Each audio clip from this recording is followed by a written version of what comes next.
I never thought I'd be the woman standing in the doorway, witnessing the unthinkable. My life with Anthony had been, if nothing else, predictable. We had settled into a rhythm over the years, one built on routine rather than passion. He was the history professor, meticulous and dedicated, while I poured myself into my novels, weaving tales of betrayal and forbidden love. Perhaps, in hindsight, the irony was almost poetic. That evening, the air was bitterly cold, and I remember pulling my coat tighter around me as I made my way to Anthony's office.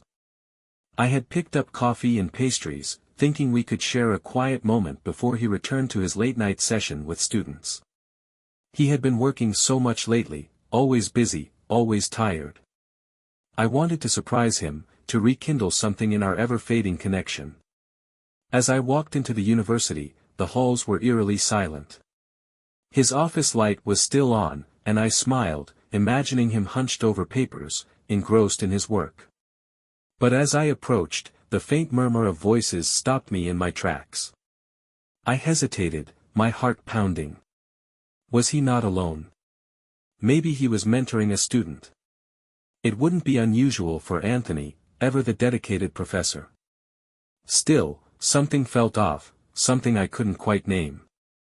I inched closer, gripping the coffee bag like a lifeline. The voices were soft, intimate, not the kind of exchange I expected. Without knocking, I pushed the door open just a crack, just enough to see. And that's when my world shattered. She was sitting on his desk, her legs draped over the edge as though it were the most natural thing in the world. A blonde student with long, wavy hair cascading over her shoulders, wearing a thin, half-unbuttoned shirt that left little to the imagination. Her laughter, light and airy, filled the room as Anthony leaned into her. His hands rested on her hips, firm and possessive, while their lips met in a kiss so passionate it felt like a slap across my face. I couldn't breathe. My body froze as my brain tried to catch up with what I was seeing. It wasn't just a kiss, it was raw, hungry, filled with an intensity one hadn't seen in Anthony for years. His hands roamed her back, pulling her closer, and the desk creaked under their weight as she shifted, her fingers tugging at his tie. The sound of my coffee bag hitting the floor broke the spell. The pastries spilled out, rolling in slow motion, and the smell of roasted beans filled the room. It was almost absurd how ordinary that scent felt in the face of something so devastating. Anthony's head snapped toward me, his eyes wide with a mix of horror and guilt. The girl, startled, slid off the desk, hastily fumbling with her shirt buttons. Her cheeks flushed crimson, but Anthony, he was pale as a ghost. "Monica, it's not what you think," he stammered, his voice shaking. The words were a pathetic attempt to reclaim control of a situation that was beyond saving. I stood there, rooted to the spot, my chest tightening with each passing second. The betrayal cut deeper than I ever imagined possible, but somehow, I didn't cry.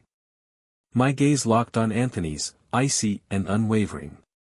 He shrank under my stare, as though my silence spoke louder than any words ever could. This was the moment I realized that the stories I wrote, the ones about betrayal and heartbreak, had never been fiction. They had been a premonition of my own life, waiting in the wings to unfold. I turned on my heel and walked out, leaving the fragments of my life behind me, unsure of where the next chapter would take me. But one thing was certain, I was done being the woman who trusted blindly. This was only the beginning. I walked through the empty hallways of the university, each step echoing louder than the last. My hands trembled, and I gripped the edges of my coat as though the fabric could somehow hold me together. I didn't know where I was going, only that I had to leave. The cold night air hit me like a slap, but it did nothing to numb the storm raging inside me. I replayed the scene in my mind, over and over, each detail searing itself into my memory, the way her fingers trailed down his tie, the raw hunger in his eyes, the faint outline of her lace bra peeking from beneath her unbuttoned shirt. Every second felt like a betrayal so profound that it left me hollow. How long had this been going on? Was she just one of many? Or worse, had Anthony fallen in love with her? The questions piled on, suffocating me with their weight. My phone buzzed in my pocket, pulling me back to the present. I didn't need to look to know it was him. I ignored it, letting the calls go to voicemail as I wandered aimlessly through the city streets. I ended up at the riverbank. The water shimmered under the streetlights, calm and unbothered by the chaos of my world. I sat on a bench, my body numb, and stared out at the dark water. For the first time in years, I felt completely untethered. Anthony had been my anchor, even in the monotony of our marriage. Now, I was adrift, unsure of who I was without him, or without the version of him I thought I knew. I stayed there until my phone buzzed again, this time with a message. I hesitated, then opened it. Anthony, Monica, please come home. I can explain everything. Just let me talk to you. Explain? How could he possibly explain that? My fingers hovered over the screen, the urge to scream at him battling with the need to remain silent. I ended up typing a single word, no. I turned off my phone and shoved it into my bag. He didn't deserve an audience right now. I needed time to process what I had seen, what I felt, and what I was going to do next. The idea of returning to the house we shared, of facing him, felt unbearable. By the time I made it back home, it was close to midnight. The house was dark, except for the faint glow of the living room lamp. Anthony was sitting on the couch, his head in his hands. He looked up when I walked in, his eyes red and filled with desperation. Monica, he began, standing as though to come closer. I raised a hand to stop him, my face a mask of indifference. Don't, I said sharply, my voice cold and firm. Just don't. Please, let me explain, he pleaded. It wasn't what it looked like. I made a mistake, but it didn't mean anything. I let out a bitter laugh, the sound foreign even to my ears. It didn't mean anything. Is that supposed to make it better, Anthony? You had your hands all over her, kissing her like, my voice broke, but I swallowed the lump in my throat and forced myself to continue. Like I didn't exist. He stepped closer, his face etched with regret. Monica, I love you. I've always loved you. This was a moment of weakness. A moment of weakness. The phrase churned in my stomach, making me want to vomit. How long? I asked, my voice barely above a whisper. He hesitated, and in that hesitation, I knew the answer would destroy me. A few weeks, he admitted. But it wasn't serious. I swear. Not serious. I spat. You risked our marriage for something that wasn't serious? For a few weeks. The words felt like acid on my tongue. Do you even hear yourself, Anthony? Tears welled up in his eyes, but they only fueled my anger. How dare he cry? How dare he try to make himself the victim in this mess? I grabbed the nearest object, a framed photo of us from our honeymoon, and hurled it across the room. It shattered against the wall, the sound reverberating through the silence. Do you even know what you've done to me? I screamed, my composure finally crumbling. You've taken everything we built, everything I believed in, and you destroyed it. For what? A fling with some student?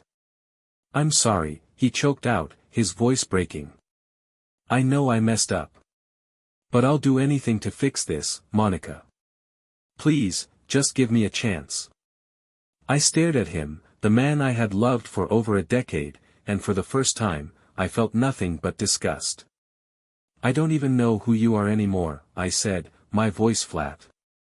And I don't think I want to. That night, I slept in the guest room, the door locked and my tears soaking the pillow. Anthony knocked once, softly, but I didn't answer. I lay awake for hours, staring at the ceiling, wondering how my life had unraveled so completely in the span of a single evening. But even in the depths of my despair, one thought burned bright: this wasn't the end for me. This was just the beginning of something new. The stillness of the house was oppressive, every shadow reminder of the emptiness Anthony had left behind when he went to work. I had spent hours pacing, my mind replaying the scene in his office like a broken record. The image of him with that student, their lips locked, her body pressed against his, was etched into my brain, refusing to let me rest. I needed answers. I needed to understand how my marriage, my life, had crumbled so quickly. The note he left on the counter, filled with empty promises and pleas for patience, only made my anger simmer. He wanted me to wait, to let him explain, but what explanation could justify this? As I wandered into the living room, my eyes landed on Anthony's laptop. He had left it sitting on the desk, his usual meticulousness abandoned in his haste to leave this morning. The sight of it felt like a challenge, a portal to the truth I so desperately needed. My fingers trembled as I opened the lid and watched the screen come to life. I hesitated. Snooping felt wrong, invasive, but wasn't that what he had done to our marriage? He had violated the sanctity of our relationship, and I couldn't bear to sit in ignorance any longer. Justifying my actions with my own fury, I opened his email. At first, there was nothing unusual: work emails, student inquiries, the mundane correspondence of a professor. But then I saw it, a thread marked "Personal" from someone named Sophie J. My stomach dropped. Sophie. The student. I clicked, my heart racing as I scrolled through the messages.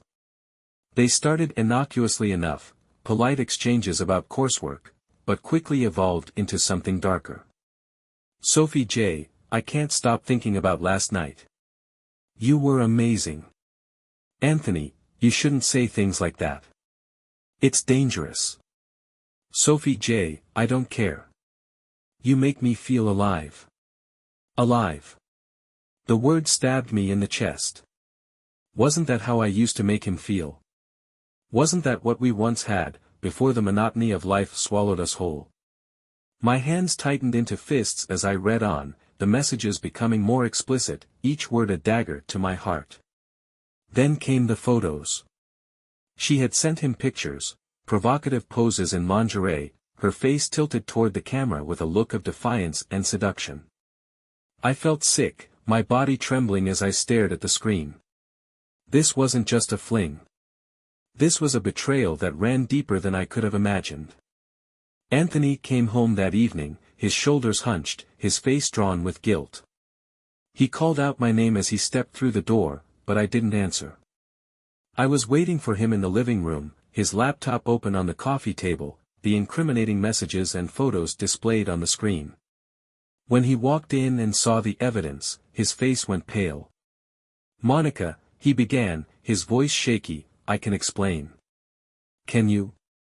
I snapped, my voice cold and sharp. Because from where I'm sitting, it seems pretty self-explanatory. He stepped closer, his hands raised as if to placate me. It wasn't supposed to happen.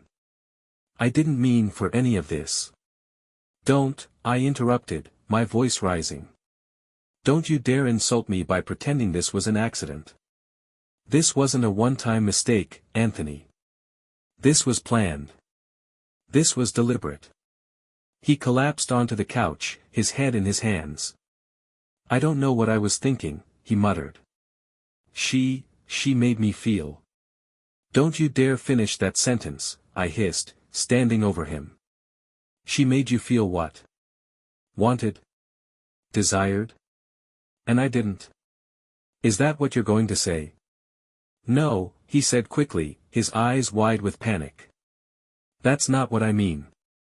Then what do you mean? I demanded. Because right now, all I see is a man who destroyed his marriage for some cheap thrill. He didn't answer, his silence speaking louder than any excuse he could have offered. The room was suffocating, the air thick with tension and unspoken words. I wanted to scream, to cry, to throw every object in the room at him, but instead, I sat down across from him, my voice trembling with controlled rage. Do you love her? I asked, the words tasting bitter on my tongue. His head shot up, his eyes filled with despair. No. God, no. It wasn't about love. It was just sex, I finished for him, my tone flat. It was just sex. He nodded, shame written all over his face. I never stopped loving you, Monica. I swear. I laughed, a harsh, humorless sound. You have a funny way of showing it. Morning sunlight poured into the room, but it brought no warmth. I sat on the edge of the guest bed, staring at the faint lines of dust floating in the golden light. I hadn't slept. How could I? My mind had been racing all night, caught between rage and heartbreak, disbelief and clarity. Anthony had knocked on the door a few times during the night, softly calling my name, but I hadn't answered. His presence on the other side of that thin wooden barrier felt intrusive, like a shadow that refused to leave me. Eventually, he gave up, and I heard him retreat to our bedroom. His bedroom now, I supposed. The very thought made my stomach twist. But as the hours ticked by in the dark, something inside me shifted. I realized I was done waiting for him to explain, to justify, to beg. I couldn't undo what I'd seen, and no amount of apologies would make it go away. I couldn't live my life as a prisoner to this betrayal, constantly questioning every word, every glance, every moment we shared. If I stayed, I would lose myself. And I'd already given up too much. When I emerged from the guest room, I was wearing the mask of composure I had perfected over years of being in control. I found Anthony in the kitchen, leaning against the counter with a cup of coffee in his hands. His eyes were bloodshot, his face pale, and his tie sat loosely around his neck as if he hadn't had the strength to finish dressing. He looked like a man barely holding it together. "Monica," he said, his voice cracking as he straightened up. He seemed almost relieved to see me, as if my presence alone was an invitation to fix things. "Can we talk?" I ignored the question and moved to the fridge, pulling out the carton of milk. I poured myself a glass and took a long sip, letting the silence stretch until it became unbearable. "Monica, please," he pressed, stepping closer. "I know I don't deserve it, but I need you to hear me out." I turned to face him, holding the glass in both hands like it was the only thing keeping me grounded. "I don't need to hear anything, Anthony. I saw everything I needed to see last night." His shoulders slumped, and he ran a hand through his disheveled hair. "It was a mistake. A terrible mistake. I know I've hurt you, and I'll do whatever it takes to make it right." "Make it right?" I repeated, my voice steady but cold. "How do you propose we do that, exactly? Erase my memory? Rewrite the past? Because unless you have a time machine hidden somewhere, I don't see how you can make this right." He flinched, his eyes glistening with tears. "I love you," he said, his voice barely above a whisper. "I've always loved you, Monica. That hasn't changed." I let out a bitter laugh, shaking my head. "You keep saying that, but do you even understand what love means? Love isn't something you compartmentalize, Anthony. You don't get to claim you love me while you're sleeping with someone else." "It wasn't about love," he said quickly, desperation seeping into his tone. It was a moment of weakness. I made a terrible decision, but it didn't mean anything." "Didn't mean anything," I repeated, the words rolling off my tongue like poison. "It meant enough for you to risk everything we built together. It meant enough for you to humiliate me." He opened his mouth to respond, but I held up a hand to stop him. "Don't," I said firmly. "I don't want to hear another excuse, Anthony. I don't want to hear about how it was meaningless or how it won't happen again. You've already destroyed the trust between us, and without that, there's nothing left."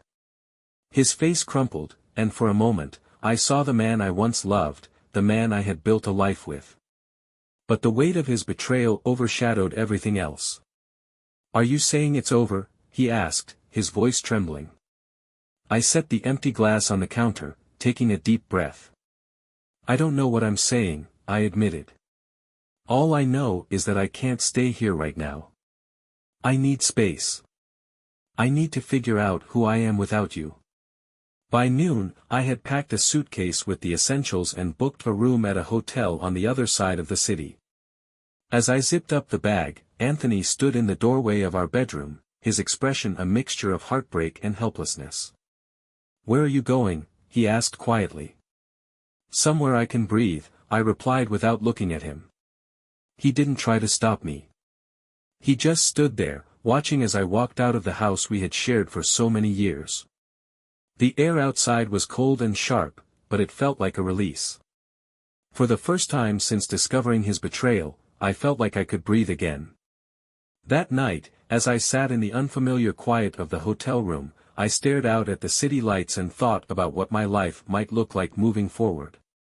It was terrifying, the idea of starting over, but it was also liberating. For too long, I had let my identity be tied to Anthony, to our marriage. Now, I had the chance to redefine myself, not as someone's wife, but as me. I didn't know what the future held, but one thing was certain, would write this next chapter of my life on my own terms. And this time, it would be a story of strength, resilience, and rediscovery. The hotel room felt like a liminal space, neither home nor entirely unfamiliar, a place where time seemed to pause. I spent the first few days in a haze, cycling between moments of intense sadness and flashes of anger so fierce I could barely sit still. The weight of Anthony's betrayal hung over me like a storm cloud, but there was a tiny flicker of clarity starting to emerge. On the third night, I decided to stop running from my feelings. I sat at the small desk in the corner of the room, my laptop open in front of me. For the first time since I walked out of that house, I allowed myself to write. Not the neatly packaged fiction I had built my career on, but raw, unfiltered thoughts, my pain, my confusion, my anger. The words poured out of me in a torrent, and I didn't stop to edit or censor myself. It wasn't just therapeutic, it was revelatory. As I wrote, I realized how much of myself I had sacrificed in my marriage. Over the years, I had chipped away pieces of my identity to fit the mold of the perfect partner, the supportive wife. I had stopped asking myself what I wanted, who I wanted to be. Anthony's betrayal, as devastating as it was, had forced me to confront a truth I had been avoiding for years. I had lost myself long before he cheated. The next morning, I called my best friend, Claire. She was one of the few people I had confided in about what happened, and her outrage on my behalf had been a lifeline in those first few days. "Monica," she said when she picked up, her voice full of concern, "how are you holding up?" "I'm better," I said, surprised by the honesty in my own voice. "I've been writing. It's helping me make sense of everything." "Good," she said firmly. "You've always been stronger than you realize. You just forgot for a while." Her words struck a chord. I had forgotten. Somewhere along the way, I had convinced myself that strength meant holding everything together, even when it was falling apart. But now I saw it differently. Strength was walking away. Strength was choosing myself. That afternoon, I did something I hadn't done in years. I went to a yoga class. It had been a passion of mine before life got busy, before I let the demands of marriage and career take over. Stepping onto the mat felt like coming home to a part of myself I had abandoned. The instructor, a serene woman with a calming presence, guided us through a series of poses that stretched my body and quieted my mind. By the end of the class, as we lay in Savasana, I felt a strange sense of peace. For the first time since Anthony's betrayal, I wasn't consumed by thoughts of him or what he had done. I was just me, present in the moment. That evening, I received a text from Anthony. I had ignored most of his messages since leaving, but this one caught my attention. "Anthony, I know you don't want to talk to me, but I need you to know how sorry I am. I'll give you all the time you need, but please don't shut me out completely. I still love you." I stared at the screen for a long time, my emotions churning. Part of me wanted to delete the message without replying, to cut him out of my life entirely. But another part of me, the part that still remembered the man I had loved for so long, felt compelled to respond. Not for his sake, but for mine. I needed closure. "Me, Anthony, I don't know what the future holds for us. But right now, I need to focus on myself. I'll reach out when I'm ready. Until then, please respect my space. It wasn't forgiveness, but it was a step forward. I didn't owe him absolution, but I owed it to myself to set boundaries and take control of my own healing. That night, as I sat by the window and watched the city lights twinkle in the distance, I felt something I hadn't felt in weeks: hope. It was faint, like the first light of dawn breaking through the darkness, but it was there. I realized that this chapter of my life wasn't just about surviving Anthony's betrayal. It was about rediscovering who I was, rebuilding myself from the ground up. For the first time, I wasn't afraid of what came next. I wasn't afraid of being alone. Because I wasn't really alone, I had myself, and that was enough. The days that followed brought a strange sense of clarity, as though the fog that had consumed me was beginning to lift. Living in the hotel had created a bubble where I could exist without the weight of my shared history with Anthony pressing down on me. For the first time in years, I felt like I could hear my own thoughts without his voice, or his needs, drowning them out. One afternoon, I decided to take a walk along the river near the hotel. The cold wind bit at my cheeks, but the sharpness felt invigorating, like it was stripping away the remnants of my old life. The rhythmic sound of the water rushing past grounded me, and I found myself reflecting on the past week. Anthony had been reaching out less frequently, perhaps finally understanding that I needed time. I had blocked Sophie's name from my mind, refusing to give her any more power over my emotions. The betrayal was his, not hers. Still, the question of what to do next loomed over me like a shadow. Stay or leave? Try to rebuild or let it all fall apart? When I returned to the hotel, my phone buzzed with a message from Claire. "Claire, have you thought about seeing someone? Like a therapist? You don't have to go through this alone, you know." I stared at the message for a while, weighing the suggestion. Therapy wasn't something I'd ever considered before, but then again, I'd never been through something like this. The idea of sitting down with a stranger and laying bare my pain felt daunting, but maybe that was exactly why I needed to do it. I couldn't keep spinning in circles, rehashing the same thoughts over and over. After a quick online search, I found a nearby therapist who specialized in marriage and personal trauma. Her profile photo showed a warm, approachable woman in her 50s, with kind eyes and a calm smile. I called and booked an appointment for later in the week. The simple act of taking that step felt empowering, like I was finally taking control of my own story. The therapy session was harder than I anticipated. When I walked into Dr. Keller's office, the cozy space felt almost too welcoming, as though it was daring me to let my guard down. I settled into the plush armchair, clutching the mug of tea she offered me like a lifeline. "Why don't we start with what brought you here?" she asked gently. The floodgates opened. I told her everything, the years of love and stability, the cracks that had formed over time, the betrayal that shattered everything. I even admitted my own guilt for not seeing the signs, for letting my world revolve so completely around Anthony that I hadn't noticed when it began to fall apart. By the time I finished, I was drained, but lighter somehow. Dr. Keller leaned forward, her expression thoughtful. "It's clear that this has been incredibly painful for you," she said. "But it also sounds like this is an opportunity for you to explore what you truly want, not just from your marriage, but from your life." Her words stayed with me long after I left her office. What did I truly want? The question felt both terrifying and exhilarating. For so long, my identity had been tied to being Anthony's wife. Now, I had the chance to redefine who I was, on my own terms. That evening, I sat down at the small desk in my hotel room and made 2 lists, one for reasons to stay with Anthony, and one for reasons to leave. The first list was short: love, history, the possibility of rebuilding trust. The second list was longer: betrayal, the loss of trust, the fear that I would never truly forgive him, that the foundation of our relationship was too broken to repair. As I stared at the lists, a realization hit me: I wasn't the same woman who had walked into Anthony's office and seen him with Sophie. That version of me had been defined by her relationship, her marriage. But now, I was more. I was stronger. I was ready to put myself first for once. The next morning, I called Anthony. When he answered, his voice was a mixture of hope and trepidation. "Monica? I've made a decision," I said, my tone steady. "I'll meet with you. We can talk, but not at the house.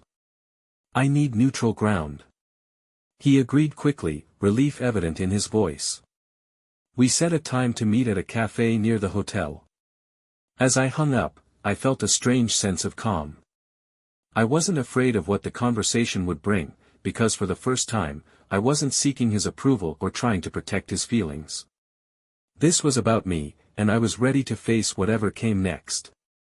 As I prepared for the meeting, I caught my reflection in the mirror. My face looked different, more resolute, more alive. I didn't know what the future held, but I knew one thing for certain: I wasn't the same woman Anthony had taken for granted. And that was a victory in itself. The cafe was bustling with life, the hum of conversation and the clinking of cups creating a background noise that was both soothing and distracting. I arrived 10 minutes early, choosing a small table near the window where I could see the street outside.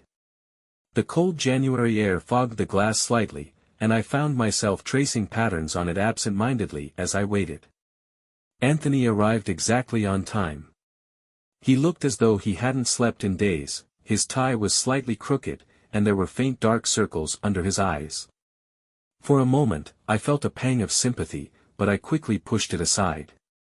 He had brought this on himself. "Monica," he said softly as he approached the table. He stood there awkwardly for a moment, as though unsure if he should sit. I gestured to the chair across from me. "You can sit, Anthony." He obeyed, his movements tentative, and for a moment, neither of us spoke. I sipped my coffee, letting the silence stretch, waiting for him to be the first to break it. Finally, he did. "Thank you for meeting with me," he began, his voice low. "I wasn't sure if you would." "I almost didn't," I replied bluntly, setting my cup down. "But I need closure, Anthony. I need to know why you did it." He winced, as though my words had physically hurt him. "I wish I could give you a clear answer. I've been asking myself the same question. I know I was selfish, and I know I hurt you, but," he paused, struggling to find the words. "I think I felt lost. Like I was stuck in a routine, and I didn't know how to fix it." "Stuck?"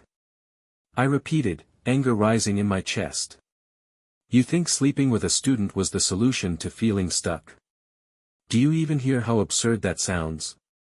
He looked down at the table, his shoulders slumping. "I wasn't thinking about the consequences. I wasn't thinking about anything beyond the moment." I leaned forward, my voice sharp. "Well, I've had plenty of time to think, Anthony. And you know what I realized? You weren't the only one who felt stuck. But instead of talking to me, instead of working through it together, you threw away everything we built for a meaningless fling." "I know," he said quickly. "I know I made the worst mistake of my life, and I'll regret it forever. But I want to make things right, Monica. I'll do whatever it takes to fix this." I studied him for a long moment, searching for sincerity in his eyes. He looked desperate, yes, but also genuinely remorseful. For a fleeting second, I wondered if it was possible to rebuild, to forgive. But then I remembered the emails, the photos, the image of him with Sophie burned into my memory. "Anthony," I said quietly, my tone firm. "I don't know if this is something that can be fixed. You didn't just hurt me, you broke my trust, and that's not something I can get back overnight. If ever." He opened his mouth to protest, but I held up a hand to stop him. "I'm not saying this to punish you. I'm saying it because it's the truth. And I need time to figure out what that truth means for me." He nodded slowly, his face pale. "I understand. I hope you'll give me a chance to prove that I can be better." I stood, grabbing my coat. We'll see, Anthony. But right now, I need to put myself first. As I walked out of the cafe, I felt a weight lift from my shoulders. For the first time, I wasn't carrying his guilt or his promises. This was my story now, and I was determined to write it on my terms. The walk back to the hotel felt lighter, though the winter air bit at my face. For the first time since I discovered Anthony's betrayal, I felt like I had regained some control over my life. The conversation at the cafe hadn't offered closure in the way I had hoped. It wasn't a clean break, nor a neat resolution, but it was a step forward. I returned to my hotel room, set my coat on the back of the chair, and sat down by the window.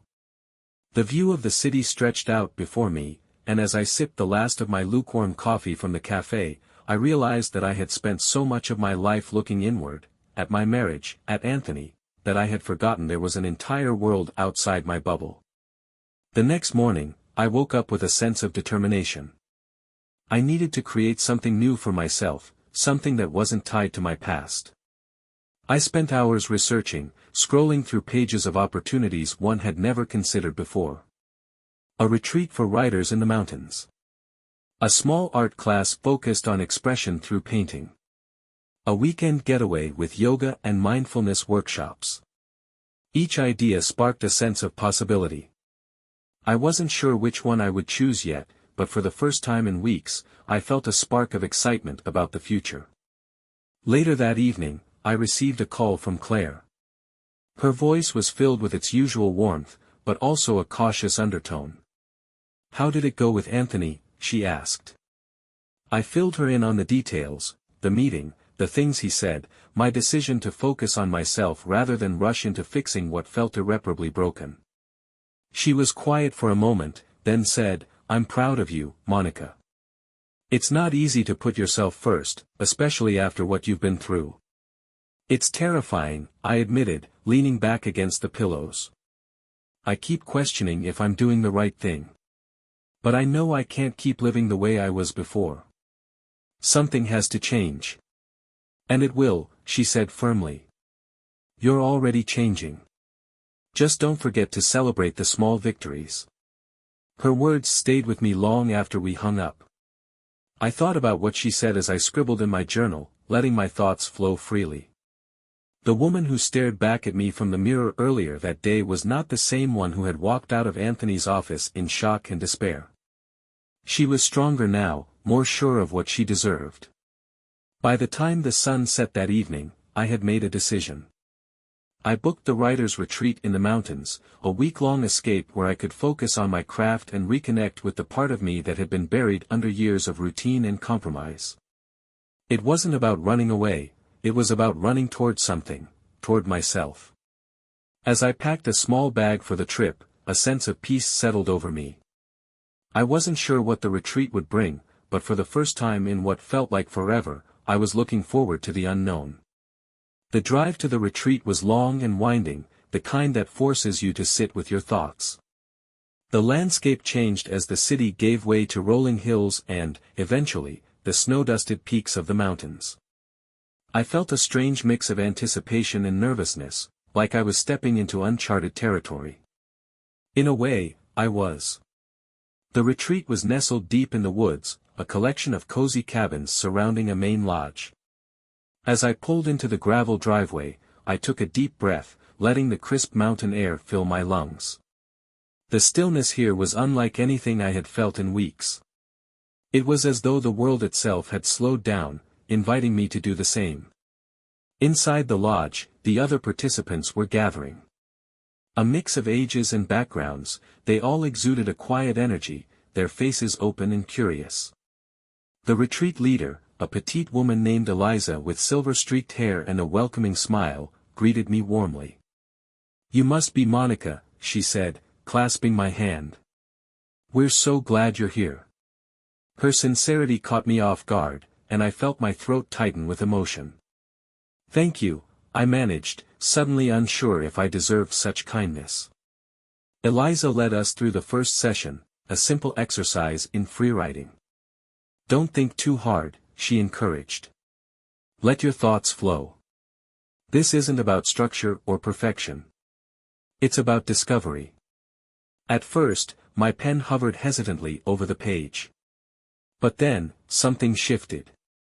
The words began to spill out, raw and unfiltered, like a dam breaking. I wrote about my pain, my anger, my loss, and the tiny flickers of hope that had begun to emerge. I wrote about the version of myself I had lost and the one I was trying to find. By the end of the session, my hands ached, but my heart felt lighter. Eliza asked if anyone wanted to share, and to my surprise, I raised my hand. The words came out shakily at first, but as I read, I felt the room lean in, their silent encouragement giving me strength. When I finished, the room was quiet for a moment, then filled with soft applause. I looked up, meeting the eyes of strangers who had become unexpected witnesses to my story. "That was powerful, Monica," Eliza said gently. "Thank you for trusting us with your truth." For the first time in weeks, I felt truly seen, not as Anthony's wife, not as someone broken by betrayal, but as me. The days at the retreat passed in a blur of writing, reflection, and connection. I spent hours exploring the snowy trails around the lodge, letting the rhythm of my footsteps quiet my mind. At night, I sat by the fire with the other participants, sharing stories and laughter that reminded me of the joy in human connection. One evening, as we gathered around the fire pit under a sky full of stars, a fellow participant, a man named Daniel, struck up a conversation with me. He was a photographer, here to work on a memoir about his travels. His kind, easy demeanor made me feel at ease, and before I knew it, we were talking about everything from our favorite books to the unexpected turns life had taken. By the end of the retreat, I felt like a different person, or perhaps more like the person I had always been, hidden beneath years of compromise and neglect. I wasn't healed, not completely. But I was healing, and that was enough. As I packed my things and said goodbye to the friends I had made, I felt a bittersweet sense of closure. The mountains had given me something I hadn't realized I needed, a space to grieve, to process, and to grow. As I drove back to the city, I carried that sense of freedom with me, knowing it was only the beginning of the journey ahead. The drive back to the city felt different this time. The mountains receded in the rearview mirror, but I carried their stillness and strength within me. The retreat had been transformative, but it was what came next that truly mattered. Returning to reality, facing Anthony, my writing, and my new life, felt daunting, but I was no longer afraid. I wasn't running from my pain anymore, I was running toward my future. When I unlocked the door to the house I once shared with Anthony, the familiar scent of cedar and coffee greeted me. The space felt empty, as though it had been holding its breath in my absence.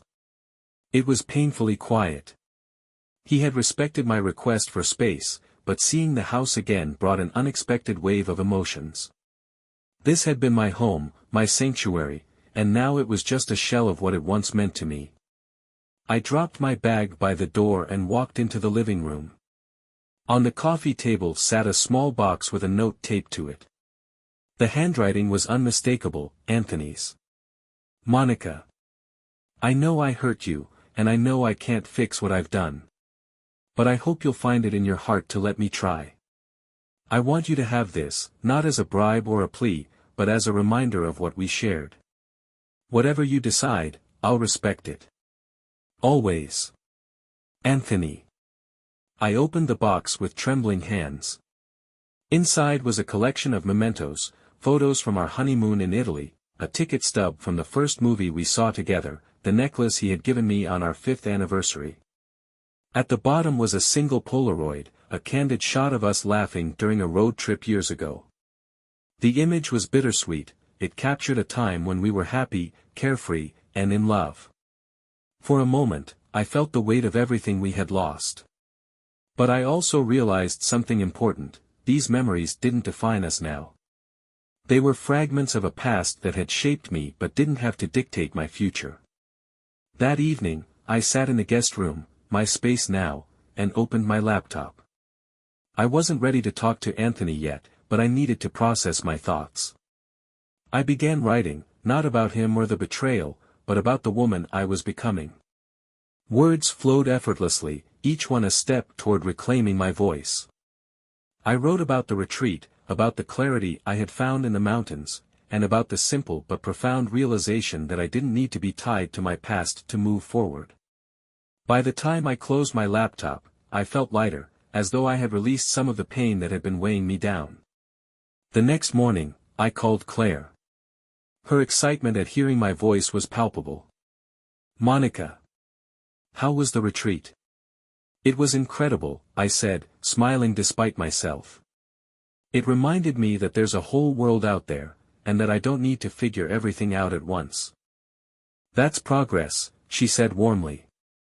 "So, what's next?" "I don't know yet," I admitted. "But I do know I'm not ready to go back to how things were. I need to build something new for myself." "Good," she said. "You deserve that." Her support bolstered me, and as I ended the call, I felt a renewed sense of determination.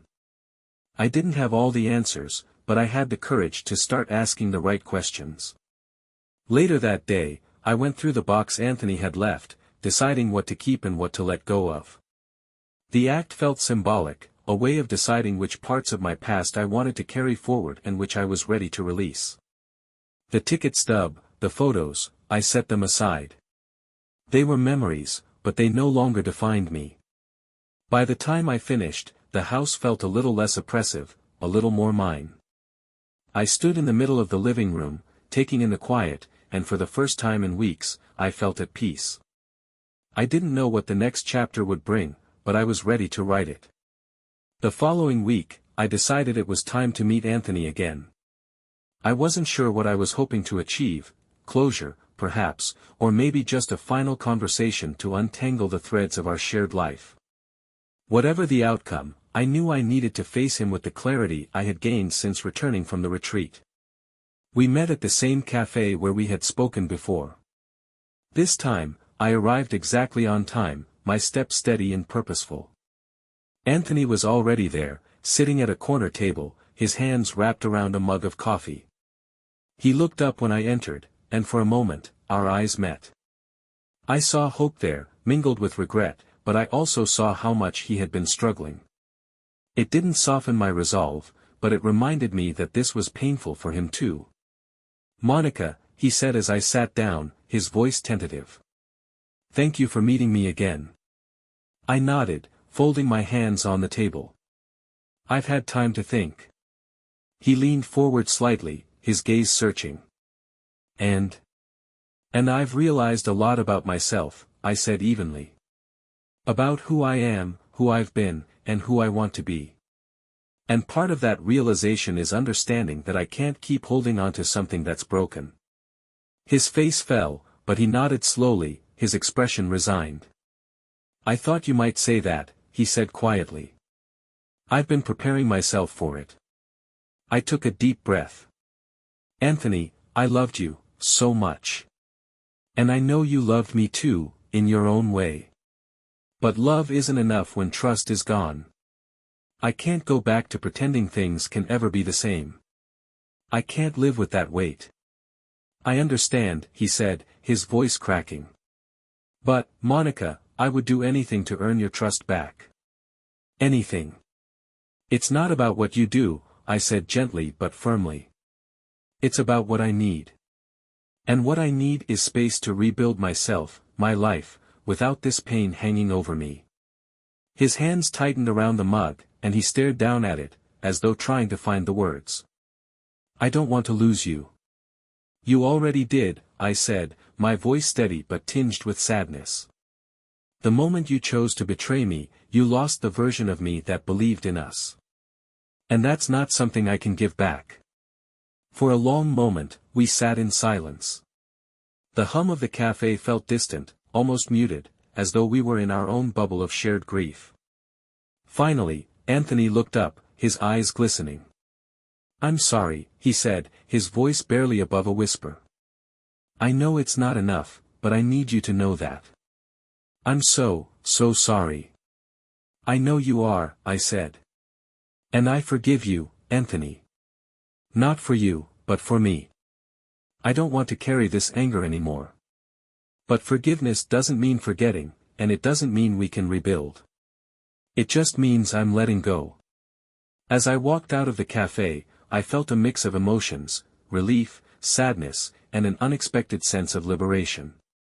I had faced Anthony, spoken my truth, and set a boundary that was necessary for my own healing. For the first time in weeks, I felt like the path ahead was truly mine to walk, unencumbered by the weight of what had happened. The chapter with Anthony was over, and while it hadn't ended the way I had once imagined, it had brought me to a place where I could finally start anew. As I stepped out into the cold air, I looked up at the sky, a pale winter sun breaking through the clouds. It wasn't a perfect day, but it was enough. And so was I. The days after my final conversation with Anthony were quieter, but they were also filled with an undeniable sense of freedom. For the first time in years, I wasn't tethered to the expectations of someone else. There was no longer a need to accommodate, to forgive more than I could bear, or to shrink myself to keep the peace. The silence in my life wasn't a void, it was a canvas, ready for me to paint my next chapter. I threw myself into writing. My laptop became my constant companion, the keys clicking away as I poured my emotions into words. But this time, I wasn't writing about betrayal or heartbreak. I was writing about resilience, about rediscovery, about the quiet power of starting over. The stories I crafted felt more authentic than anything I had written in years, as if they were reflections of the person I was becoming. One afternoon, while sorting through old boxes in the guest room, now fully transformed into my writing sanctuary, I stumbled upon my college journal. It was battered and covered in stickers, a relic of a time when I had been brimming with dreams and unshakable confidence. Flipping through the pages, I found entries filled with wild ambitions, traveling the world, learning new languages, hosting book readings in charming little bookstores. Somewhere along the way, those dreams had been replaced by grocery lists and calendar reminders for anniversaries. I closed the journal, tears prickling at the corners of my eyes. Not tears of regret, but of determination. It wasn't too late to pursue those dreams. The following week, I signed up for a beginner's French class at a local cultural center. It was something I had always wanted to do, but never found the time for. Walking into the classroom for the first time, surrounded by strangers fumbling through basic phrases, felt both intimidating and exhilarating. I wasn't just learning a new language, I was proving to myself that I could step outside my comfort zone and thrive. The small victories began to stack up. I started going to yoga classes regularly, reconnecting with my body in ways I hadn't in years. I reached out to old friends I had lost touch with, rekindling relationships that brought warmth and laughter back into my life. I even found myself attending an open mic night at a quaint bookstore downtown, where I nervously read an excerpt from my latest work. The applause and kind words from the audience reminded me that my voice mattered. One evening, Claire called to check in, as she often did. "You sound different," she said after I recounted my latest adventures. "Different how?" I asked, smiling. "Lighter," she said. "Happier. Like you finally found yourself again." Her words stayed with me long after we hung up. She was right. I was lighter. I had stopped carrying the weight of Anthony's betrayal and started carrying the things that truly mattered, my passions, my dreams, my sense of self. The transformation wasn't linear, and there were still moments of doubt and sadness. Occasionally, a song or a familiar scent would bring memories of Anthony rushing back, and I would feel the sting of what we had lost. But those moments no longer consumed me. They were just passing shadows in a life that was now filled with light. One day, as I sat in my little sanctuary, typing away on my laptop, I realized something profound. I wasn't just surviving anymore, I was thriving. The woman I had become was stronger, wiser, and more fearless than the one who had walked into Anthony's office that cold evening. And for the first time, I was proud of her. This was my life now, and I was the one writing the story. The seasons began to shift, and with them, so did I. Winter gave way to spring, and as the world outside started to bloom, I realized I had been quietly doing the same. My days no longer felt heavy with the weight of what had been lost. Instead, they were filled with possibilities, each one a step further into the life I was building for myself. One bright morning, I decided to submit a short story to a prestigious literary journal. It was a deeply personal piece, an amalgamation of my experiences over the past few months, woven into fiction. I wasn't sure if it would be accepted, but hitting send felt like a triumph in itself. It was a declaration that my voice mattered, that my story was worth telling. Weeks later, an email popped into my inbox. My hands trembled as I opened it. The editor loved my story and wanted to publish it. I let out a cry of disbelief, tears streaming down my face as I reread the words. This wasn't just validation of my writing, it was a reminder that I was still capable of achieving my dreams, even after everything. Not long after, I received a message from Daniel, the photographer I had met at the retreat. He had recently completed his memoir and was planning to host a small exhibit of his work. "I'd love for you to come," he wrote. "Your honesty during the retreat inspired me more than I can say." I hesitated for a moment before responding, unsure of what I felt. But then I remembered the courage it had taken to rebuild myself and realized this was another step forward. "I'd love to," I replied. The night of the exhibit, I stood in a gallery filled with stunning photographs of remote landscapes and bustling cityscapes. Each image seemed to tell a story, and I found myself drawn to the way Daniel had captured fleeting moments of beauty. When he spotted me across the room, his face lit up with a warm smile. "Monica," he said, pulling me into a friendly embrace. "You made it." "Of course," I said, smiling back. "This is incredible, Daniel." We spent the evening talking and laughing, the conversation flowing effortlessly. There was no pressure, no expectations, just two people connecting over shared experiences. For the first time in a long while, I allowed myself to feel the stirrings of something new, something unburdened by the past. As the months rolled on, my short stories publication opened doors I hadn't dared to imagine. Invitations to speak at literary events, opportunities to collaborate with other writers, all of it felt like proof that I had made the right choice in putting myself first. One day, as I stood at the podium of a small bookstore, reading aloud to an audience, I caught a glimpse of myself reflected in the shop's window. The woman I saw was confident, radiant, and entirely at peace. She was a stranger and yet unmistakably me, the me I had fought so hard to rediscover. On the anniversary of the day my life had changed forever, I found myself standing by the river where I had wandered that night after discovering Anthony's betrayal. The water was calm, reflecting the golden hues of the setting sun. I didn't feel anger anymore, or sadness. What I felt was gratitude, for the lessons, for the strength I had found, for the chance to start again. Anthony's betrayal had been the end of one chapter, but it had also been the beginning of another. One that I had written with every ounce of courage I could muster. I reached into my bag and pulled out the Polaroid from the box Anthony had left me. It was the last piece of our shared life that I hadn't let go of. I stared at it for a moment, then let the wind carry it from my hands, watching as it drifted down to the water below. As I walked away, the sunset casting a warm glow on the world around me, I realized I wasn't looking back anymore. I was only looking ahead, ready for whatever came next. This was my story now, and I was finally living it.